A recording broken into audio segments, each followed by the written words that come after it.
হ্যাঁ বন্ধু, তোমরা কি করো এখানে? মানে ঘোরাফেরা করতেছি। আচ্ছা, ঘোরাফেরা করতেছো না? হ্যাঁ স্যার। ঠিক আছে, আমি তোমাদেরকে একটা প্রশ্ন করব, যদি প্রশ্নটার উত্তর দিতে পারো তাহলে তোমাদেরকে 50 টাকা বকশিস দেওয়া হবে, যে উত্তর দিবে। হ্যাঁ প্রশ্নটা করতে পারি? হ্যাঁ হ্যাঁ ঠিক আছে। বলেন। তাহলে প্রশ্নটা হলো, হুম। আচ্ছা, গরু কি দেয় বলো তো? গাখীর। গাখীর। হ্যাঁ। আর মুরগি কি দেয়? আন্ডা।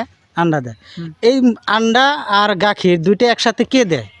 দুইটা মানে সরি স্যার, পারলাম না। আচ্ছা, তুমি বলো। আমিও পারলাম না। তোমরা? পারলাম না স্যার। না, তোমরাও না? না। তুমি? পারলাম না। প্রশ্নটা বলবো? আবার করো।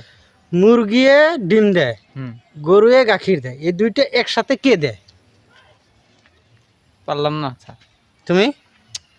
আবার বলেন তো, কোশ্চেনটাও শোনা নাই। মুরগিয়ে ডিম দেয়, গরুয়ে গাখীর দেয়, কিন্তু দুইটা একসাথে কে দেয়? মুরগি ডিমও দেয়, গাখীরও দেয় একসাথে। মুরগিও, তার মানে মুরগি ডিমও দেয়, যেমন নাকি গরু গাখীরও দেয়, এই হ্যাঁ, দুইটা দুইটা জিনিস একসাথে, গাখীরও কে দেয় আবার ডিমও দেয়, কে দেয়? কে দেয়? এটা তো দোকানদারে দেয়। দোকানদারে কিভাবে বলো তো অল্প।